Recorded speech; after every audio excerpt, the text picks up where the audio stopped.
श्री सद्गुरुदेव महाराज की जय।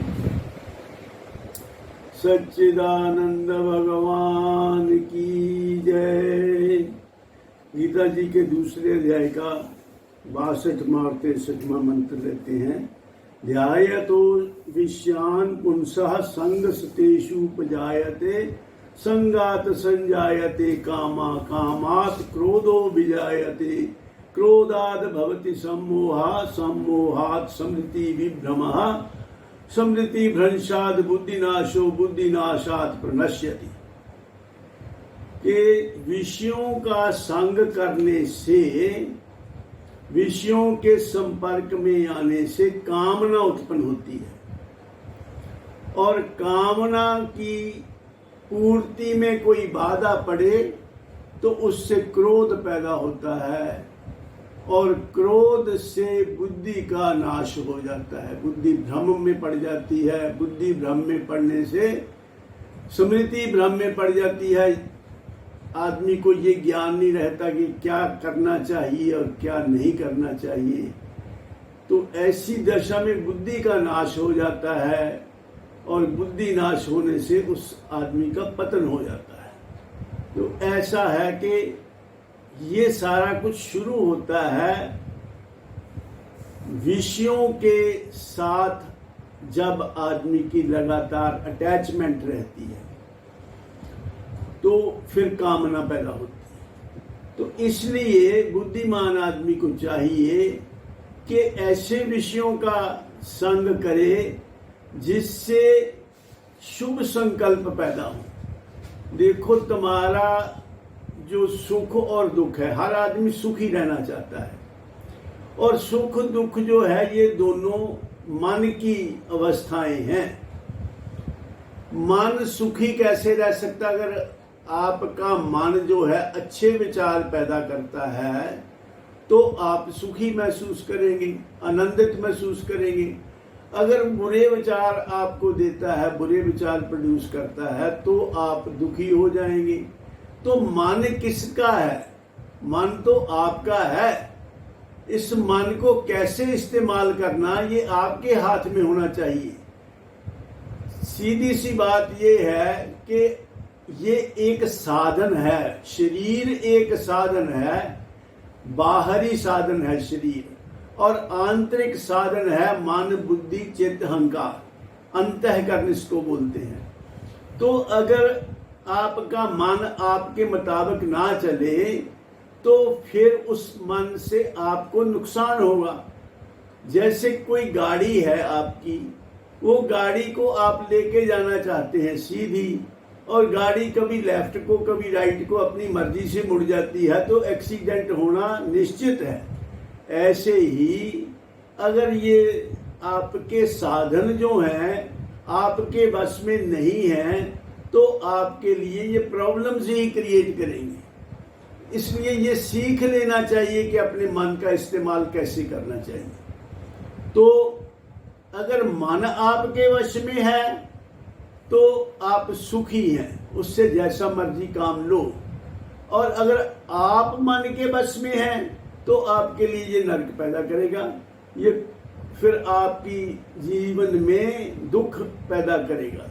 इसलिए इसको कैसे इस्तेमाल करना? मेडिटेशन क्या है? मेडिटेशन यही है कि आप एकांत में कुछ समय बैठकर अपने मन का अध्ययन करें, चिंतन करें, देखें मन कैसे काम करता है। मन में विचार पैदा होता है, मन का काम है विचार पैदा करते रहना। एक अनुमान के मुताबिक सारा दिन में 50,000 के करीब आदमी के मन में विचार आते हैं। तो उन विचारों को विश्लेषण करना, अच्छे विचार पैदा करोगे तो आप आनंदित रहोगे, और बुरे विचार पैदा करोगे, दुख का चिंतन करते रहोगे, नेगेटिव ही सोचते रहोगे तो फिर आपके जीवन में दुख आएगा। तो इसलिए मन को नियंत्रित करके रखना, एक तो ये बात जरूरी है। अगर ऐसा नहीं करोगे, मन अपनी मर्जी करेगा तो फिर आपके जीवन में सुख नहीं दुख की ही संभावना है। तो अंतःकरण को, अपने अंदर के साधनों को अपने वश में रखना, एक बात ये है। और अगर अंतःकरण वश में होगा तो बाहर का शरीर भी अपने वश में रहेगा, और बाहर शरीर भी, अगर आपका मन प्रसन्न है तो शरीर भी आपका स्वस्थ रहेगा, क्योंकि प्रसन्नता बहुत बड़ी चीज है। एक अनुमान के मुताबिक अबाउट 90% से ज्यादा बीमारियों का कारण स्ट्रेस है। तो स्ट्रेस कहाँ से आता है? स्ट्रेस आप ही तो पैदा करते हैं। मन की आपके, अगर मन आपके वश में हो तो आप स्ट्रेस पैदा करने की बजाय आप सुखद विचार पैदा कर सकते हैं। अगर आपका मन बुरे विचार पैदा करता है तो अच्छे भी तो पैदा कर सकता है, और मन को आप चुप भी करा सकते हैं। मन चिंतन करता रहता, सोचता रहता है, हर वक्त मन में कोई ना कोई ख्याल चलता रहता है, तो मन को आप हटा भी सकते हैं, चुप भी करा सकते हैं। मन को चुप कराना या मन के विचारों को देखना, उनको ऑब्जर्व करना, यही मेडिटेशन है। दो प्रकार का मेडिटेशन हो सकता है। एक तो ये कि मन में कोई विचार ही ना आए, आहिस्ता आहिस्ता विचार लय होते जाएं, जैसे सागर में लहर उठती है और बाद में लय हो जाती है। कितनी लहरें उठती हैं, लय होती जाती हैं। एक तो ऐसे ही विचार उठेंगे, लय होते जाएंगे, इनको ऑब्जर्व करो, देखते रहो, अंत में ये लय होके रह जाएंगे और विचार नहीं उठेंगे। एक तरीका तो ये है, मन को चुप करा दिया। और दूसरा तरीका ये है कि मन के साथ आपकी क्या दुश्मनी, जब आपकी किडनी काम कर रही है, आपका हार्ट काम कर रहा है, आपके सारे शरीर के अंदरूनी अंग काम कर रहे हैं, उनसे आपको कोई प्रॉब्लम नहीं, तो मन भी काम अपना कर रहा है। मन का काम है विचार पैदा करना। मन में विचार उठते हैं, लय होते हैं, तो वो भी होने दो। अपने आप को इन सब से अलग कर लो। ये सब दृश्य है, ये सब ऑब्जेक्ट्स हैं, आप नहीं है। आप तो ऑब्जेक्ट्स नहीं है, आप तो करता नहीं है, आप इनको सबको देखने वाले हो। You are not the doer, you are observer. ये सब करने वाले हैं, आप प्रिंसिपल हैं और ये ऑब्जेक्ट है। आप ये ऑब्जेक्ट जो है ये बदलते रहते हैं, और जो ऑब्जर्व करने वाला है वो नहीं बदलता। तो इसलिए ऐसा मानकर अपने मन में, अपने अंतःकरण में, अपने जो बाह्य साधन है, अंदर वाले साधन हैं, इन सब से अपने आप को अलग जानो। तो ये भी एक तरीका है। जब आप एक दूरी पैदा कर लेंगे तो ये आपके लिए कोई प्रॉब्लम नहीं देंगे। आप इनसे दूरी पैदा करके रखिए। आप इनको ना अपना ना मानिए, अपना आप ना मानकर इनको अलग अपने से मानो, क्योंकि ये दृश्य है, आप दृष्टा हैं, ऐसा समझ लो। दृष्टा दृश्य न होता है, दृश्य न दृष्टा होए, ये दोनों अलग अलग चीजें हैं। तो जो दृष्टा है वो दृश्य नहीं हो सकता, जो दृश्य है वो दृष्टा नहीं हो सकता। दृष्टा दृश्य न होता है, दृश्य न दृष्टा हो, ये सब ग्रंथों का ये सार है। दृष्टा दृश्य न होता है, सब ग्रंथन का सार। मन बुद्धि चित्त आदिक विषय सब जड़ और असार, सब जड़ और असार उड़ा दे उसका नाम। शेष सच्चिदानंद बचे एक आत्म राम, वही तुम्हारा रूप करो तुम उसमें निष्ठा।